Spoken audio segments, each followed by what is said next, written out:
A black waitress stood up to a mafia boss to protect her staff. The next day, he bought the building for her.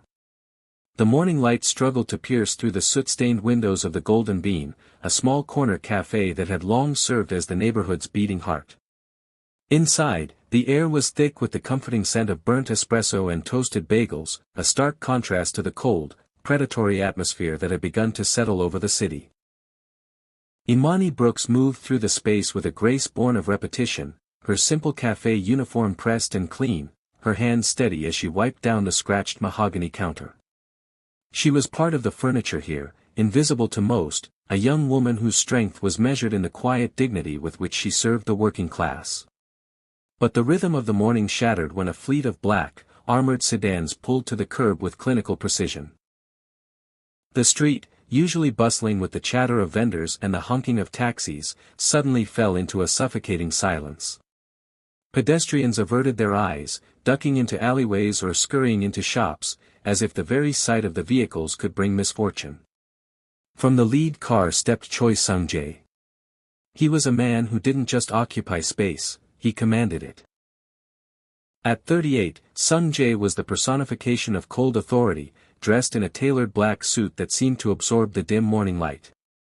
His presence was a physical weight that pressed against the chest of anyone in his vicinity. In the underworld, he was known as the Ice King, a strategist who had dismantled rival syndicates with the same surgical detachment one might use to solve a puzzle. He didn't need to raise his voice or brandish a weapon. His reputation for ruthless efficiency and his unblinking, sharp gaze were enough to silence a room before he even crossed the threshold. As he walked toward the café, his lieutenants followed like a wake behind a shark, their movements sharp and aggressive. The bell above the Golden Bean's door chimed, a cheerful, domestic sound that felt absurdly out of place. Imani looked up, her cloth pausing mid-swipe on the counter. She felt the temperature in the room drop as the regular patrons froze, their forks halfway to their mouths, their conversations dying in their throats. Sung-jae didn't look at the customers, he looked through them. His eyes, cold and gray like a winter sea, scanned the humble interior with a flicker of something that might have been disdain, but was more likely calculation. He chose a table in the center, not out of a desire for comfort, but for total visibility. As he sat, the leather of his chair creaked, a sound that, in the newfound silence of the café, carried the weight of a gavel striking a bench. He was a predator in a sanctuary, and for the first time in her life, Imani felt the shadow of a truly dangerous man fall across her path. The tension in the café was a living thing, thick and suffocating. While Choi Sung-jae sat in a pool of terrifying stillness, his men were restless, like hounds waiting for a signal to bite. One in particular, a man named Kong with a scarred neck and a sneer that seemed etched into his face, leaned back in his chair, his heavy boots scuffing the floor. He snapped his fingers sharply, the sound cracking through the silence like a whip. Imani didn't flinch. She finished pouring a cup of coffee for an elderly regular whose hands were shaking, then turned toward the center table. Her footsteps were light but deliberate as she approached. "What can I get for you?" she asked, her voice calm, devoid of the tremor that usually signaled a victim's surrender. Kong didn't look at the menu. He looked at Imani's name tag, then up at her face with a look of pure, concentrated arrogance. "You're slow, girl," he spat, loud enough for every cowering patron to hear. "Maybe if you spent less time acting like you belong here and more time serving your betters, I wouldn't be losing my patience." He tossed a crumpled $20 bill onto the floor at her feet. "Pick that up. Get the boss an espresso, and get me a water. And make sure the glass is clean, or I'll make you wash it with your tears."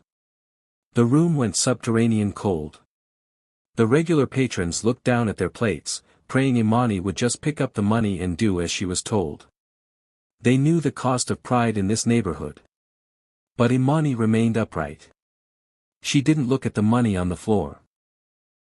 She looked directly into Kang's eyes, her chin tilted just enough to signal an unbreakable spirit.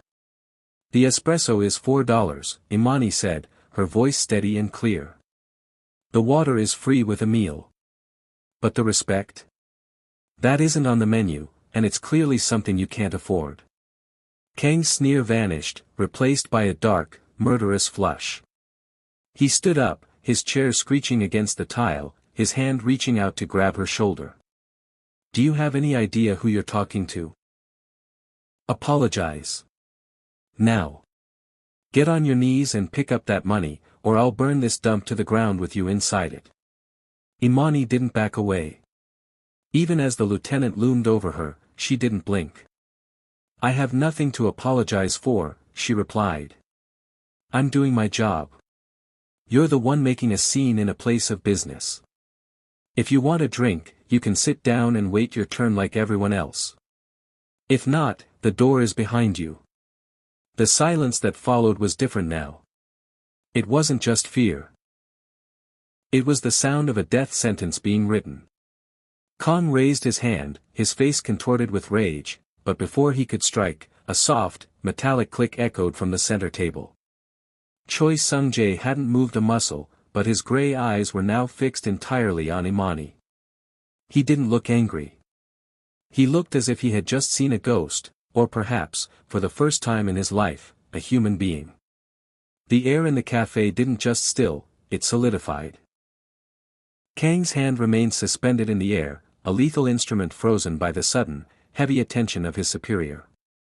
The lieutenant's chest heaved with indignant rage, but he didn't dare move.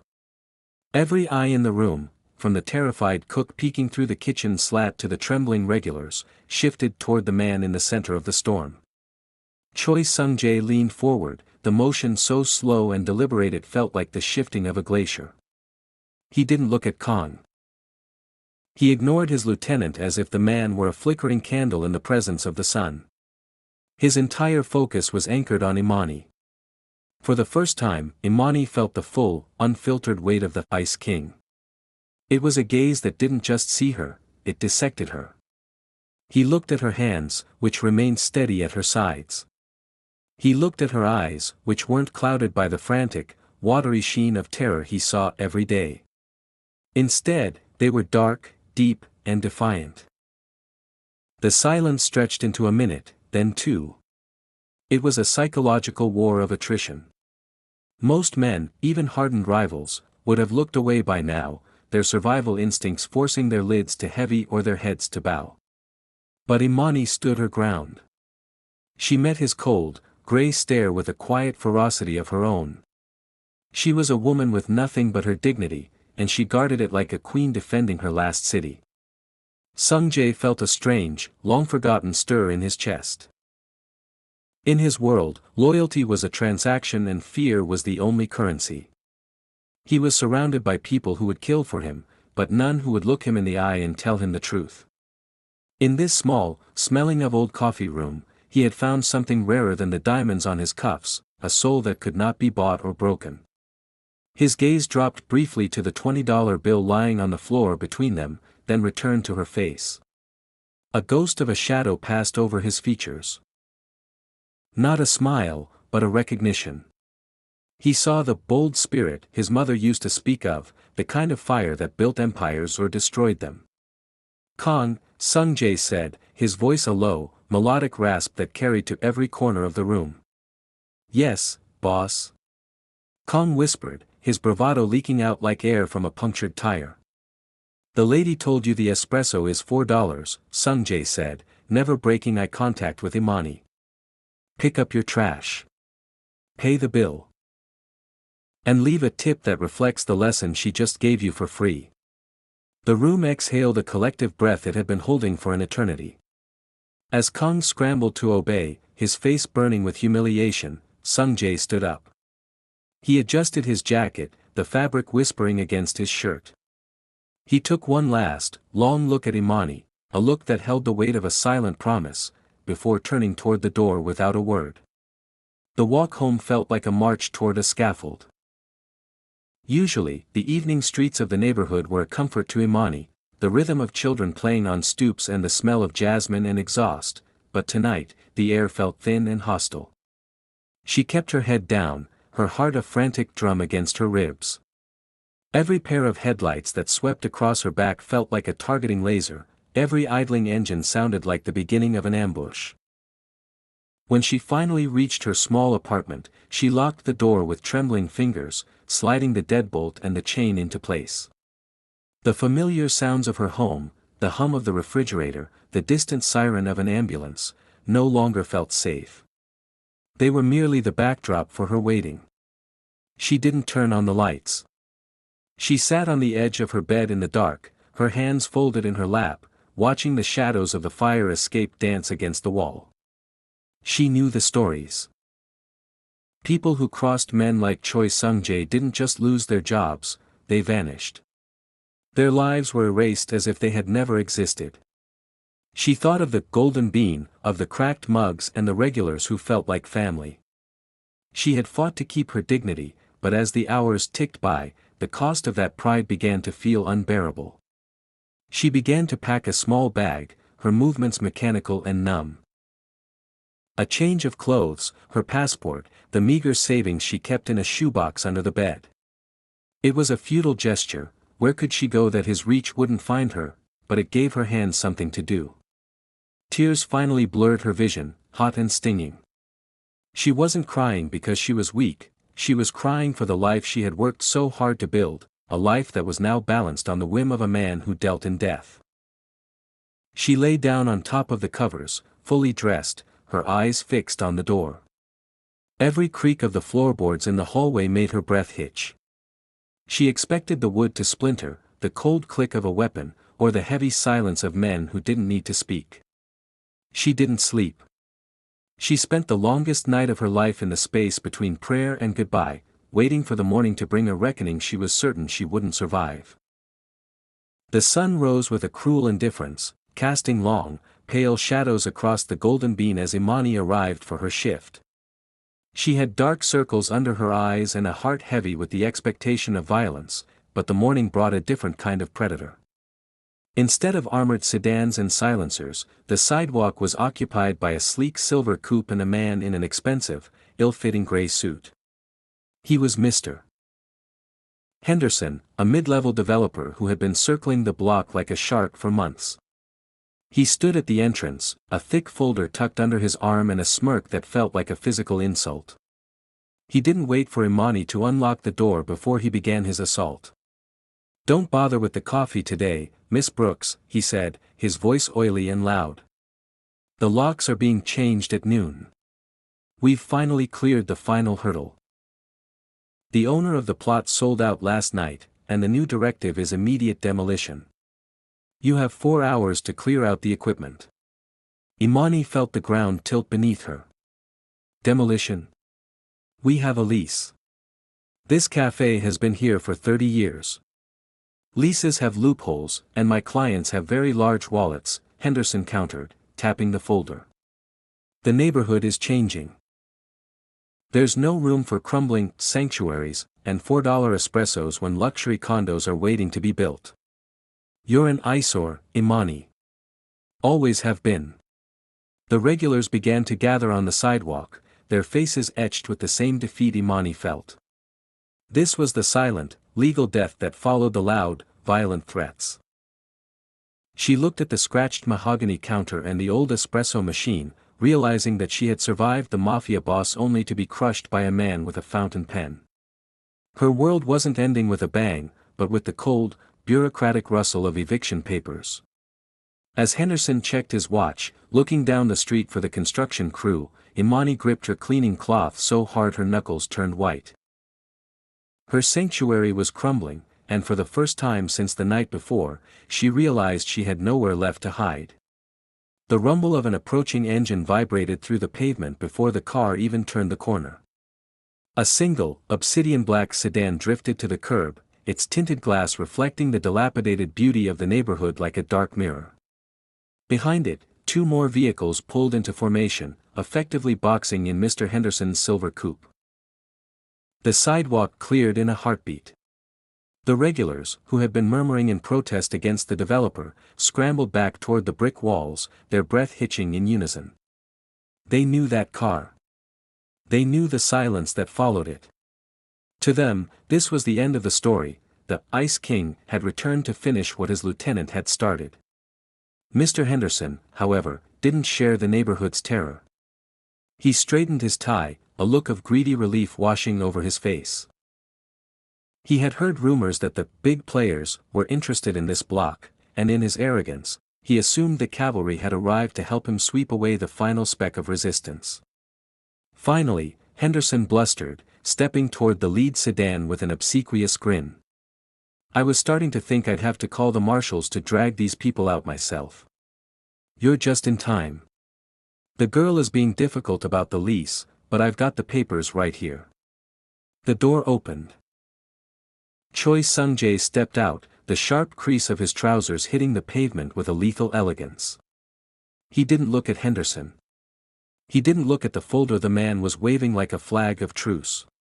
His eyes went straight to the café window, locking onto Imani, who stood behind the glass with her shoulders squared, though her face was as pale as bone. Mr. Choi, I assume? Henderson continued, his voice dropping into a conspiratorial whisper. I'm Henderson, representing the redevelopment group. We're ready to break ground. If your associates are ready to handle the site clearance, we can have this eyesore leveled by sundown. Sung-jae finally turned his head. He looked at Henderson the way a scientist might look at a specimen that had already begun to rot. The air around the developer seemed to thin, his smile faltering as he finally registered the absolute, predatory coldness in the Mafia boss's gaze. You speak as if you own the air she breathes, Sung-jae said, his voice a low, terrifying hum that made Henderson's knees buckle. I have the contract, Henderson stammered, holding up the folder. The purchase was finalized last night. I have the authority. Contracts are just paper, Sung-jae replied, stepping into the man's personal space. And paper burns. Sung-jae took the folder from Henderson's trembling hands with 2 fingers, as if handling something contaminated. He didn't open it. Instead, he handed it to one of the men behind him, who produced a silver lighter. In the morning breeze, the edges of the finalized eviction notices began to curl and blacken, the smell of acrid smoke filling the space between the predator and the vulture. What are you doing? Henderson shrieked, his voice cracking into a high-pitched wail. That's a legal filing. You can't just burn a corporate acquisition. I didn't burn a corporate acquisition, Sung-jae said, his voice dropping to a whisper that carried more weight than a shout. I burned your ego. You were so busy looking for loopholes in a Waitress's lease that you failed to notice who was buying the debt of your parent company. Sung-jae's lieutenant stepped forward, handing a single, crisp sheet of parchment to the boss. It bore the gold-pressed seal of the city's land registry. The purchase you think you finalized was at 5 p.m. yesterday, Sung-jae continued, stepping closer until Henderson was forced to lean back against his own car. My holding company acquired the deed, the building, and the 3 lots surrounding it at 4:45 p.m. You aren't standing on your client's land, Henderson. You're trespassing on mine. The developer's face went from a panicked red to a sickly, translucent white. The realization that he had spent the morning insulting the property of the city's most dangerous man hit him like a physical blow. He looked around at the silent neighborhood, at the guards who stood like statues, and finally at the man whose suit cost more than Henderson's entire career.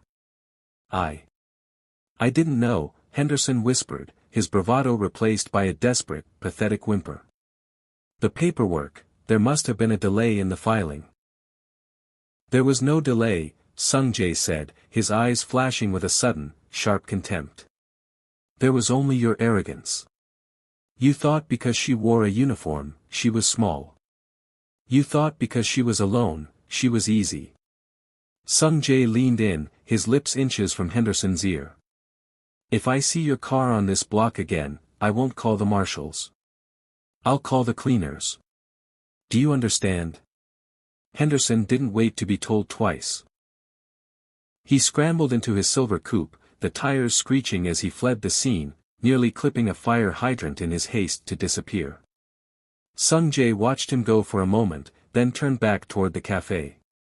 The fire in the folder had gone out, leaving nothing but ash on the sidewalk. The bell above the door chimed once more, but this time, the sound didn't signal an invasion. It signaled a arrival. Choi Sung-jae entered the Golden Bean alone, leaving his men on the sidewalk like a wall of living stone. The café was silent, the air still humming with the residue of the confrontation outside. Imani stood behind the counter, her hands resting on the mahogany surface she had fought so hard to keep. She didn't move as he approached. She didn't cower. The terror of the night had burned away, leaving only the same raw, unbreakable dignity that had stopped him in his tracks the day before. Sung-jae stopped at the counter. Up close, away from the armored glass and the shadows of his entourage, he looked less like a myth and more like a man who lived in a world of lies and was finally seeing the truth. He reached into his inner breast pocket and pulled out an envelope. It wasn't the thick, aggressive folder of the developer, it was a simple, elegant vellum. He laid it on the counter and pushed it toward her. "The man who was here this morning will not return," Sung-jae said. His voice was no longer the cold rasp of a predator commanding a subordinate. It was quiet, grounded, and carried a weight of genuine respect.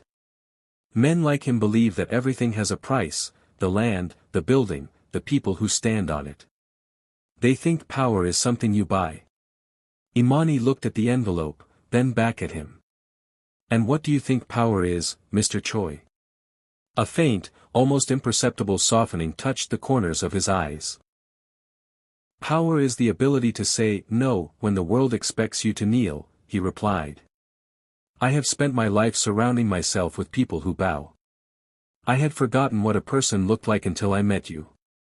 Imani opened the envelope. Inside was the deed to the building, the title transfer complete, and a small, handwritten note. Her name was on the top line. Not as a tenant, but as the sole owner. "I can't take this," she whispered, the magnitude of the gift finally breaking through her composure. "I didn't ask for this. I don't want to be in your debt." "You aren't," Sung-jae said, straightening his jacket. For the first time, he spoke to her not as a boss to a subject, but as one sovereign to another. "There is no debt, Imani. This isn't a bribe, and it isn't a payment.